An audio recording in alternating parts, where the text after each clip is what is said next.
কিন্তু তখনই হঠাৎ করে কাকাশি অজ্ঞান হয়ে নিচে পড়ে যায়। এর পরের সিনে আমরা দেখতে পাই যে কাকাশি একটা বিছানার মধ্যে শুয়ে আছে। কাকাশি মনে মনে চিন্তা করে, মনে হয় আমি শারিঙ্গানের একটু বেশি ব্যবহার করে ফেলেছি। তখন একটা মহিলা সেখানে এসে কাকাশিকে জিজ্ঞাসা করে, ও আপনি উঠে গেছেন, আপনার এখন কেমন লাগছে? কাকাশি বলে যে আমি এখন ভালো আছি, কিন্তু মনে হয় সম্পূর্ণ ঠিক হতে আমার অনেক সময় লাগবে। আর কাকাশি এটা বলার পরে আবার শুয়ে পড়ে, ঠিক আমার মতো একেবারেই অলস। তখন নারুতো এবং বাকিরা সবাই সেখানে চলে আসে। সাকুরা কাকাশিকে বলে, কাকাশি সেন্সে আপনার শারিঙ্গান অনেক ভালো, কিন্তু যদি আপনি এটা ব্যবহার করে অসুস্থ হয়ে যান তাহলে আমার মনে হয় এটা ব্যবহার না করাই ভালো। আর কাকাশি সেন্সে ওই মাস্কওয়ালা মেয়েটা কে ছিল যে জাবুজাকে মেরে ফেলেছে? কাকাশি বলে যে সে একটা ট্র্যাকার নিনজা ছিল।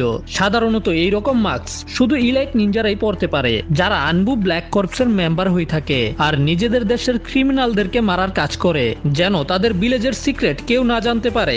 যেমন যদি কাকাশিকে কেউ মেরে ফেলে তাহলে তারা কাকাশির শারিঙ্গান সম্পর্কে জেনে যাবে, আর তারা এই শারিঙ্গানের ব্যবহার আমাদের ভিলেজের বিপক্ষেই করতে পারে। এদিকে আমরা ওই ট্রেকার নিনজাকে দেখতে পাই যে জাবুজার মুখে বাঁধা কাপড়টা কাটবেই, কিন্তু তখনই জাবুজা জেগে ওঠে আর তার হাতকে ধরে ফেলে। মেয়েটা বলে, ও তাহলে আপনি জেগে উঠেছেন?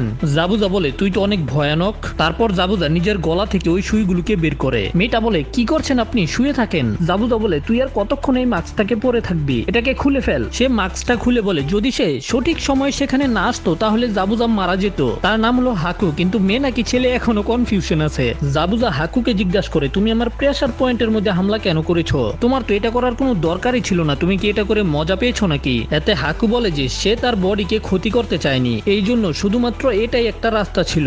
জাবুজা দাঁড়ানোর চেষ্টা করে আর বলে, তুমি জানো তুমি অনেক সহজ সরল কিন্তু অনেক চালাক। এটা বলতে আমার খুবই আজব লাগছে, কিন্তু এই জন্যই আমি তোমাকে আমার সাথে রেখেছি। এদিকে আমরা দেখতে পাই কাকাশি কোনো কারণে অনেক বেশি চিন্তিত ছিল। একটা ট্র্যাকার নিনজা সাথে সাথে ওই বডিকে নষ্ট করে দেয়, কিন্তু সে ওই বডিটাকে নিয়ে চলে গেছে। সে তো এখানেই ওই বডিটাকে নষ্ট করে দিতে পারতো। কাকাশি ওদেরকে বলে, তোমাদের মনে আছে সে কোন ধরনের অস্ত্রের ব্যবহার করেছে? সাসকে বলে যে সুই। কাকাশি বলে যে মনে হয় জাবুজা এখনো জীবিত আছে। এটা শুনে সবার আত্মা বাইরে যায়। কাকাশি বলে যে আমি অনুভব করেছি তার হার্টবিট বন্ধ হয়ে গেছে, কিন্তু মনে হয় সেটা একটা টেম্পোরারি ডেথ ছিল। প্রথমত সে জাবুজাকে নিয়ে চলে গেছে, আর দ্বিতীয় হলো সে নিডলস এর ব্যবহার করেছে, যেগুলো অস্ত্র হিসাবে এত ভয়ানক না। আর এগুলো দেখার পরেই কাকাশির মনে হচ্ছে যে ওই ট্রেকার নিনজা জাবুজাকে মারতে চায়নি, সে তো জাবুজাকে বাঁচানোর চেষ্টা করেছে। কাকাশি বলে যে যদি আমাদের কোনো কিছুতে সন্দেহ হয়ে থাকে তাহলে আমাদের ওটাকে সলভ করতে হয়, কারণ ছোট একটা ভুল আমাদের উপরেই ভারী পড়তে পারে। তারপর কাকাশি ওদের সবাইকে ধন্যবাদ বলে,